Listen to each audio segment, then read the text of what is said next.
Good afternoon. My name is Leonidas Tzonis, and I'm the Executive Vice President of Hellenic American University and College.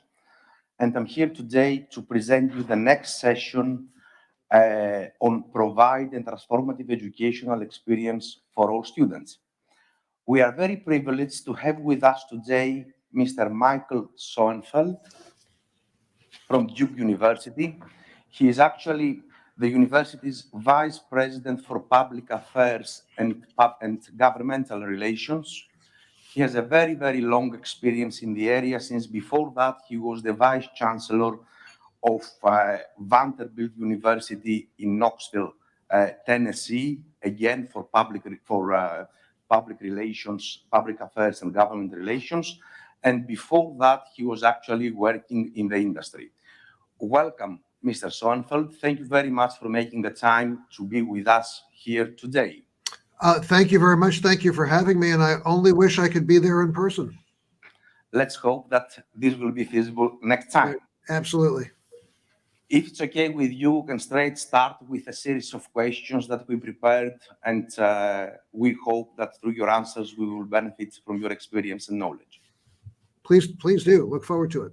So Duke is definitely ranked among the top USA universities. And of course, it's one of the largest research universities globally, if I'm not mistaken, with a total budget for research above $1 billion on an annual basis. What is your advice to your colleagues in Greece that are seeking to improve the ranking of their institutions? Well, I think that there are two parts to that question. One of them is about rankings, and rankings for all universities in the U.S. and globally is among the most contentious subjects, because they are so very subjective and they change depending on which ranking and which league table you're looking at. Unfortunately, many of the global rankings tend to confirm the conventional wisdom. So as odd as it sounds, if you're ranked highly, you'll be ranked highly. If you're not ranked highly, there are relatively fewer ways to really break through into the rankings. One of them is to do a lot of research. And the way research is funded and the way research is supported varies significantly around the world. So in the US, most of the research, most of the discovery is done at private institutions, that is universities and companies, but is funded by the US government. So we do not have a central government-funded research institute. We do have some of them, but most of the research is done at places like Duke, at Harvard, at Stanford, at MIT, at the top universities like that. So getting engaged, getting your faculty and getting your graduate students into the research arena, perhaps through collaborations with US and other global universities, is an important way to elevate both the visibility and ultimately the rankings of universities. The second is to think about and look specifically at what rankings are you trying to influence. There are several big global rankings, and they each measure very different kinds of things. Some measure research productivity, that is the amount of research you do. Some measure the globalization of the university, how many international students and faculty do you have. Some measure outcomes and outputs. How do your students get jobs? Are they satisfied? Do they do they say good things about your institution? So as you can see, there's a tremendous amount of subjectivity here, but right now, the most significant way and the most direct path to increase the rankings for any national university would be to figure out some real strong and areas of expertise and research. Excellent. You mentioned in your answer internationalization. And from what we know, Duke enjoys a significant international student presence. And in fact, you also have 2 offshore campuses in Singapore and China, if I'm correct. So would you like, please, to emphasize a bit more on how important the internalization of an academic institution is, and what are the exact benefits an institution can expect by opening up its recruitment in the international community? Yeah, those are great questions. And I think the first part of the answer is it depends on the institution. If your goal as an institution is to be to have a global presence or to bring a global presence to your home area, to your country, to your region, then internationalization, globalization, accelerating that is very important. You can do that in a number of ways. And none of these, by the way, are mutually exclusive. That is, you don't have to pick one and only one. For some universities, the option of creating an international presence, a campus, some sort of program, some sort of physical presence in another country is an option. That obviously has become much more complicated and maybe even a little less important in an era when so much education is being done digitally and is being done online. A second is to expand your recruitment of students, both undergraduate and graduate, from outside from outside your country. Many students, a growing number of students, and many of them are looking for global experiences. So when we opened Duke Kunshan University in China, about 40 miles outside of Shanghai, it was set up to have about 2/3 of the students from China and about 1/3 of the students from outside of China. In our first two classes, we've had students from 55, almost 60 different countries. The US, in Europe, Africa, Asia. So there is a desire on the part of students to cross borders, to have an international experience. Now you have to give them, you have to create that positive experience for them, but there is a desire to do it. Third way is to establish relationships, partnerships, memoranda of understanding with institutions around the globe. We have probably 200 of those right now on a department by department, subject by subject basis. So we have a relationship with universities in the UK where we might exchange students or do joint research.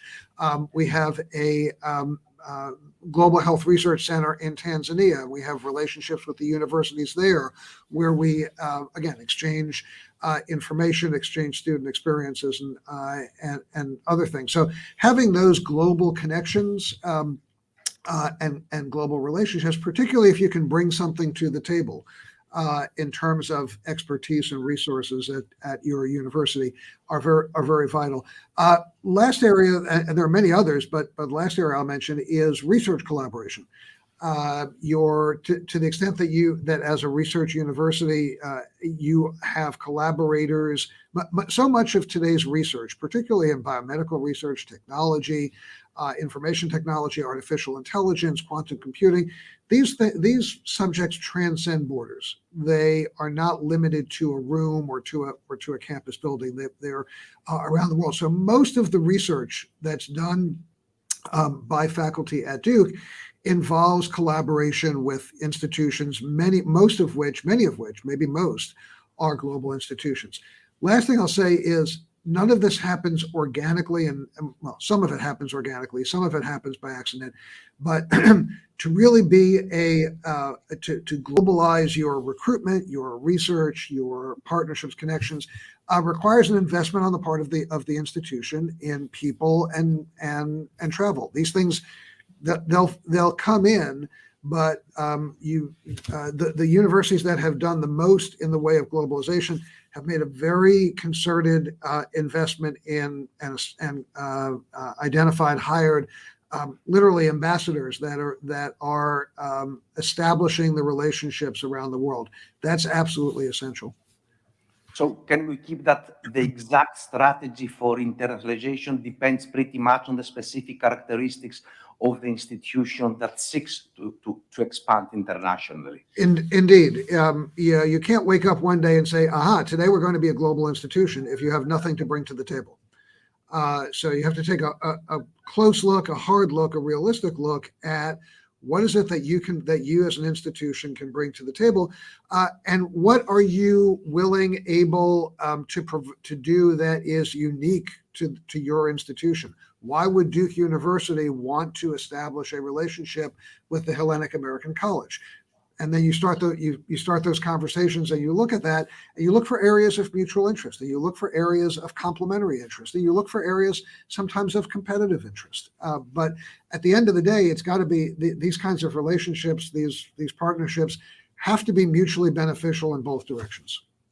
I will definitely email you about the latter, but since we are in a different context now, if I'm not mistaken, you're also responsible for Duke Health. Yes. Yep. And you are the chief communicator officer and Yep. advocate of this affiliated institution Yep. of the university. It seems like that despite high remuneration, there is a global shortage of medical, of course, but also IT graduates.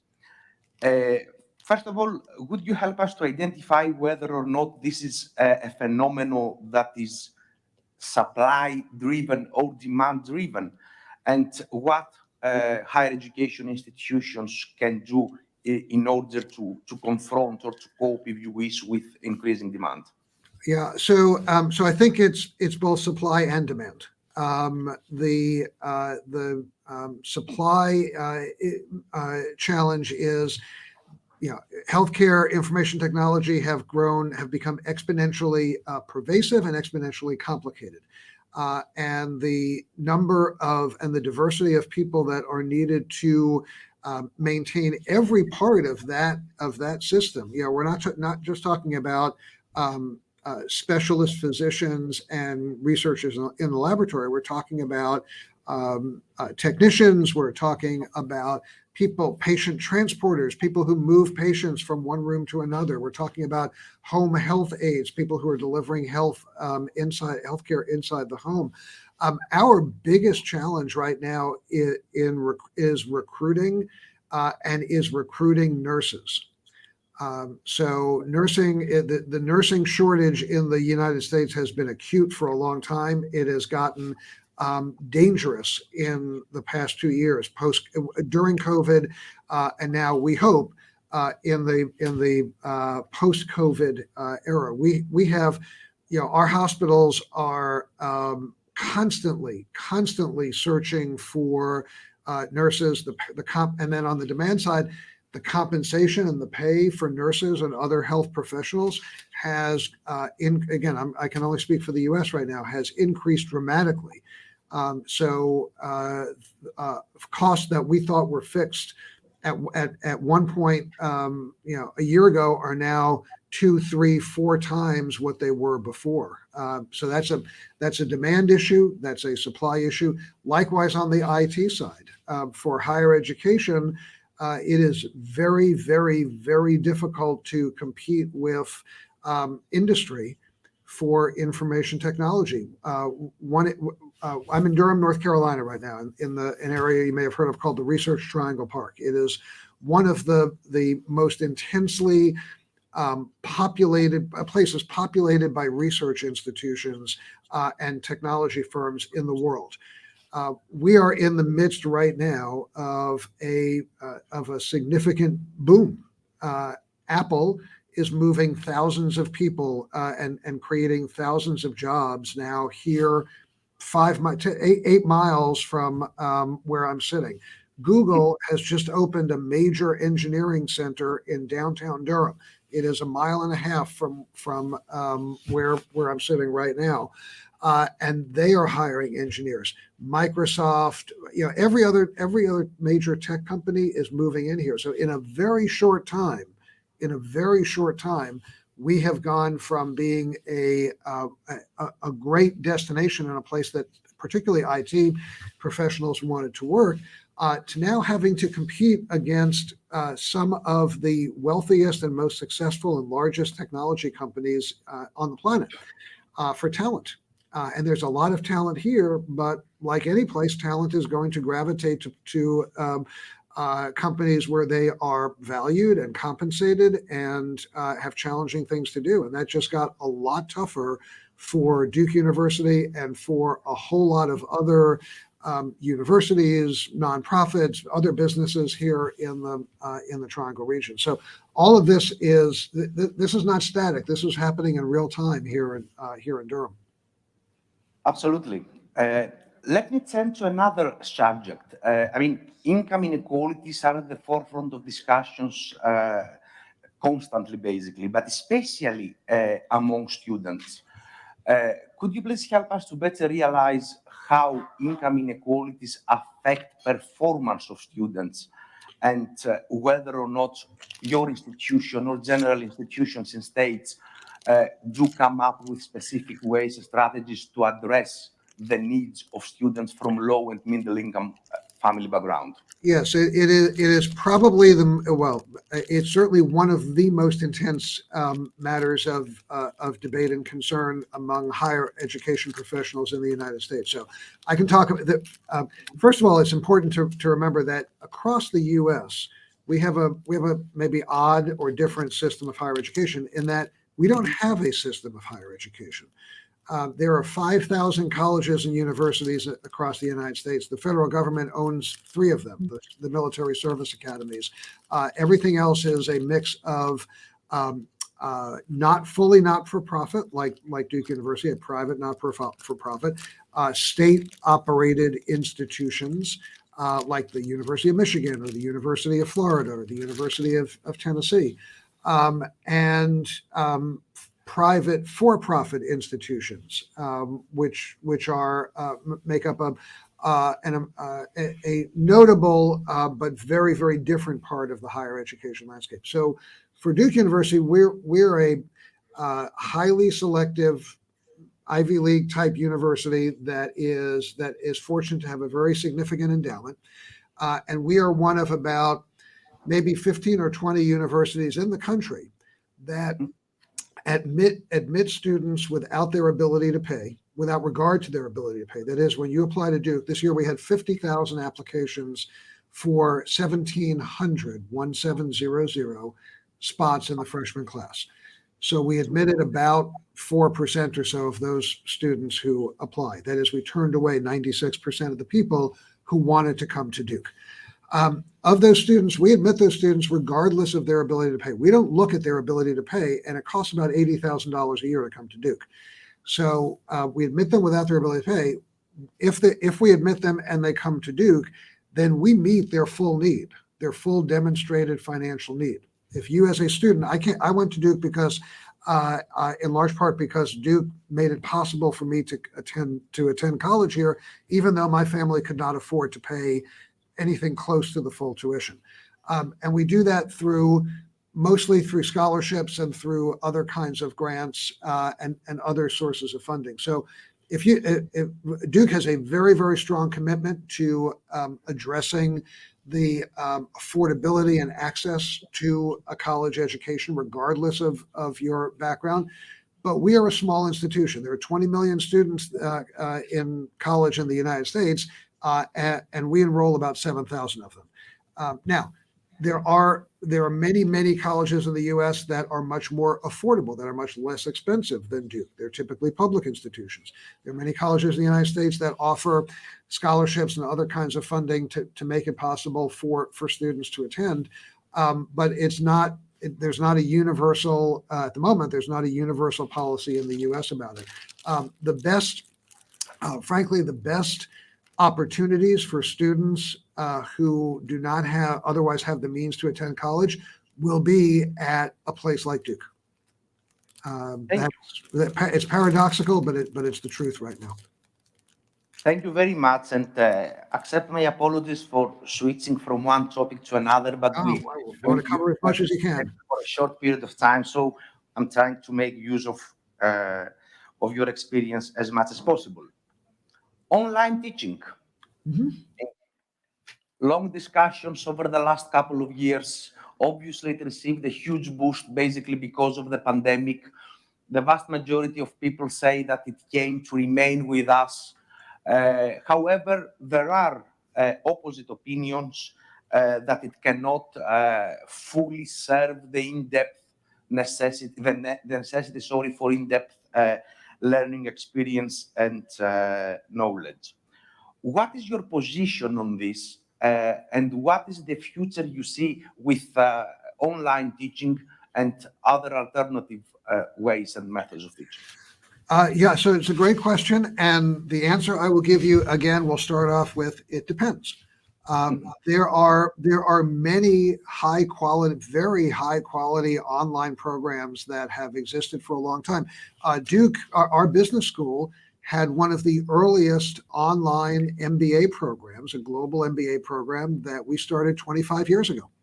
And that was principally online, although there was some students were coming. These are executives. They would typically come to campus maybe once or twice over the course of a couple of years. So that, and there are many other online programs that predated the pandemic, that predated COVID, and have been very successful. So I think there's not a one size fits all option for online learning. I'll give you an example from Duke. On March 11th, 2020, if you were a student at Duke University, you had a choice of an undergraduate student at Duke University, you had a choice of 6,000 courses over the course of the year that you could take in 100 different departments, again, across the university. You could take precisely 0 of them online for credit, because that is not what Duke University, our niche was not online. We have an intensely residential in-person educational experience. 2 weeks later, all 6,000 of those classes were in some form or another being taught online as we were all in our quarantine for a while. Some of those courses, some of that was a disaster. Faculty who were not inclined or trained or educated or prepared to do it didn't do it. Some of them were actually quite effective, and they didn't all start out that way, but some of them became very effective. So what we learned in that is that the residential experience, what we do at Duke, is still really important. We're not about to transform overnight into an online university. However, we quickly learned ways in which online learning can supplement, can complement, can actually enhance certain ways in which we are teaching, that can connect students and faculty. It can provide for the transmission of information, so that when you're in the classroom or you're in the lecture hall together, you're doing something different. It can facilitate teamwork. It can advance the advanced learning. So I think the bottom line is that there is a place for it, but it's not going to be done as a blunt instrument. It's really going to be much more. There are going to be many more dials to be turned. So I don't think that I don't think it's a binary choice between online learning or not online learning. I think it is now both a challenge and an opportunity to say, how do you meaningfully incorporate this new way of doing business and this new way of education into what has essentially been 1,000, 2,000, 3,000, 5,000 year tradition of a teacher sitting in front of students. And I believe that can be done, and it can be done effectively, and it can be done with great skill. But it can't be done if you're only choosing between online only or in person only. Thank you very much.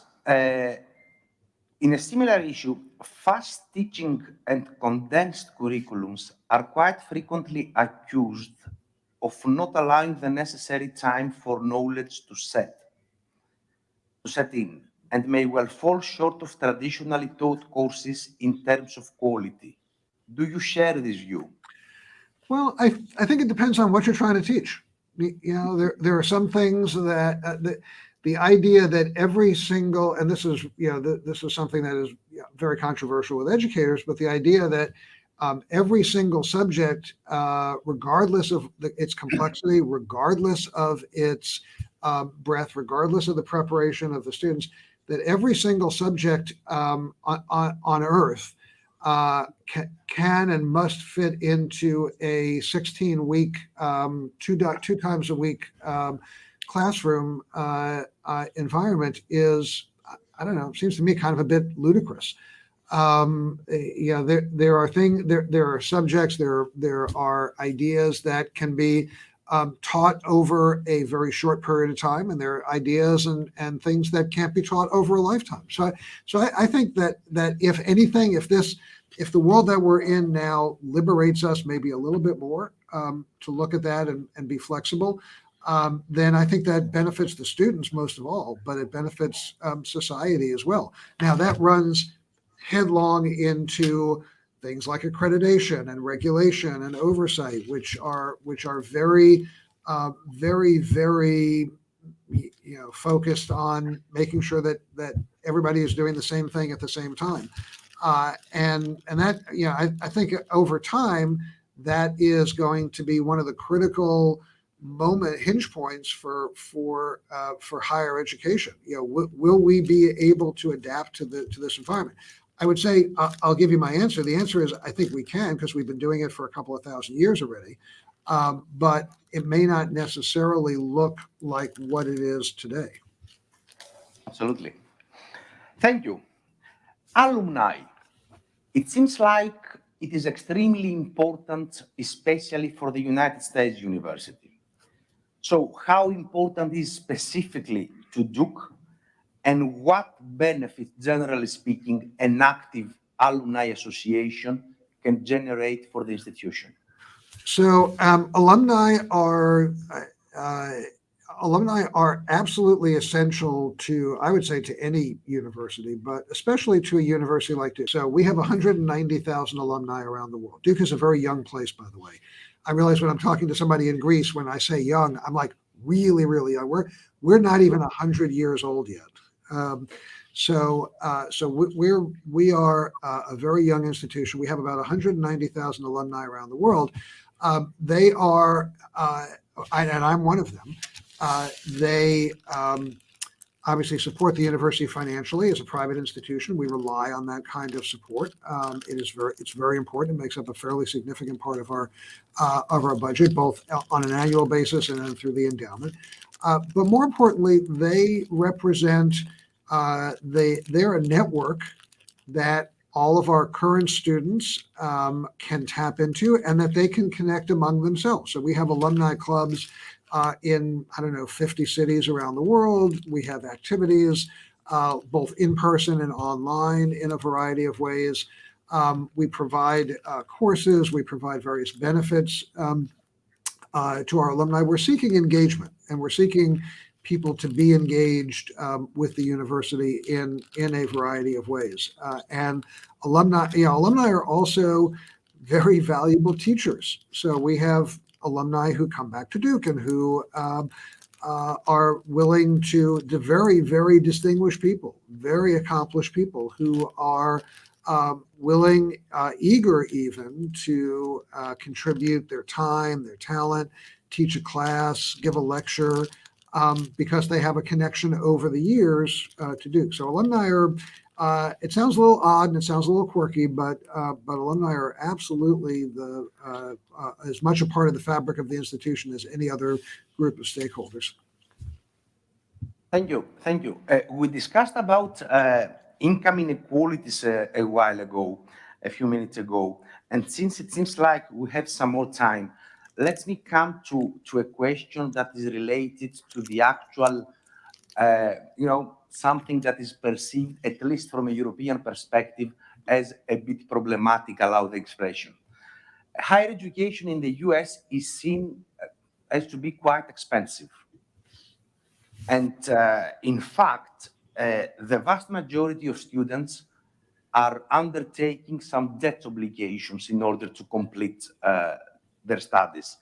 It seems like that approximately 1/3 of students in US universities currently bear a collective amount of debt that exceeds $1.75 trillion. Could you please share with us your thoughts on possible actions or strategies that could possibly restore the balance and have students concentrating more or solely on their academic endeavors?